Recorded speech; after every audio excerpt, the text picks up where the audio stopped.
Welcome back to Between the Sheets, the only radio show brave enough to tackle the real issues like, is it physically possible to swoon so hard you dislocate a hip? Because after reading Tamisha Kuenee's Candle in the Wind, I'm pretty sure I need a chiropractor and possibly a cold shower. Oh, joy. Another romance novel where the hero's bank account is bigger than his emotional range, and the heroine's main personality trait is being rescued. I'm already reaching for the industrial, strength eye, roll repellent. You're just jealous because you haven't been swept off your feet by a billionaire horse-owning rancher who calls his lady love, sweetheart. I mean, come on. My love for you will never expire or vanish because you are my destiny. That's straight-up poetry. Shakespeare, eat your heart out. More like straight-up cheese. That line is so corny, it could single-handedly solve world hunger and destiny. Please. The only destiny involved here is the inevitable trip to the bargain bin. Okay, let's dive in. Candle in the Wind, it's a surrogacy story, but with more twists than a pretzel factory on National Pretzel Day. We've got Juliette, our heroine, who's agreed to be a surrogate for, well, it gets complicated. Complicated like a tax return after a 3-day bender, I bet. And then there's Colum. Oh, Colum, he's the brother of the intended father, but spoiler alert, he's also the father. Wait, what? How does that even? Did they just toss a coin to decide whose sperm got the golden ticket? This sounds less like romance and more like a bizarre fertility clinic experiment gone wrong. It's a secret, darling, a delicious, scandalous secret involving a manipulative brother, a childhood connection Juliette's conveniently forgotten, and enough small-town gossip to fuel 1,000 reality television shows. So, basically, Days of Our Lives, with more horses and fewer amnesia-inducing head injuries. Although, after reading some of these reviews, I'm starting to think a few readers did suffer some head trauma. I need the male protagonist like actually, I wish he was real. Get a grip. And a therapist. But he's perfect, he's rich, he's devoted, he buys her anything she wants, he's basically a walking, talking, credit card swiping fantasy. And did I mention the horse? Yes, you did, several times. I'm starting to think you're the one who needs a cold shower, and maybe a reality check. This person sounds less like a dream boat and more like a walking red flag factory. Down bad for her. You say, sounds more like downright desperate. And a simp. He's not a simp, he's a romantic, he calls her sweetheart, he melts hearts, he's father material. Oh, he's father material. Alright, just not in the way Juliette initially thought. This whole situation is messier than a toddler's finger painting session, and about as ethically sound.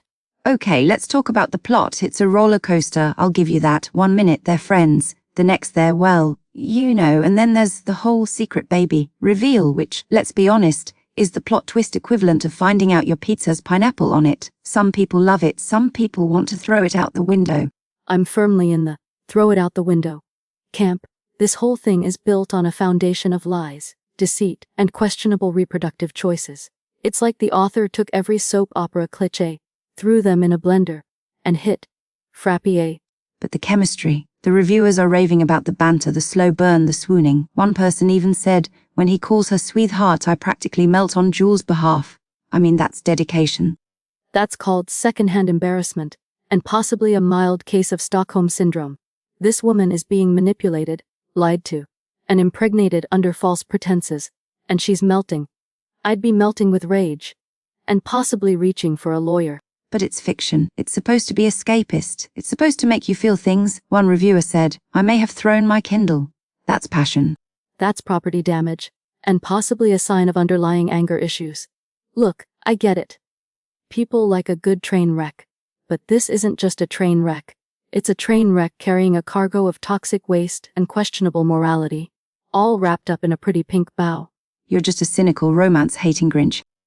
And you're a hopeless romantic with a dangerously low bar for acceptable behavior. Seriously, this Callum person sounds like he needs a restraining order, not a girlfriend, and don't even get me started on the brother Ardley. He's the villain of this piece, right? The one who orchestrated this whole mess. Complicated, he has his reasons. Oh, I'm sure he does, reasons that probably involve a hefty inheritance and a complete lack of ethical boundaries. This whole book sounds like a cautionary tale disguised as a love story. Okay, final thoughts. Candle in the Wind, love it or hate it, it's definitely got people talking. It's a wild ride, a guilty pleasure, a dumpster fire, a train wreck, a masterclass in how not to write a romance novel. A conversation starter, and we want to hear from you. Call us now at 1-800-SMENT-TAIL. Can tell us Team Callum or Team Run. For the hills, are you swooning or are you screaming?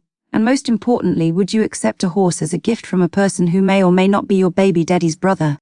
And if you do call, please, for the love of all that is holy, have a better grasp on reality than some of these reviewers. Seriously, people, it's a book, not a dating guide. Don't listen to that person. Embrace the romance, embrace the chaos, embrace the horse. Embrace therapy, that's my advice. And maybe a good lawyer. That is all for today's broadcast. Be sure to tune in next time on Heartbook Radio.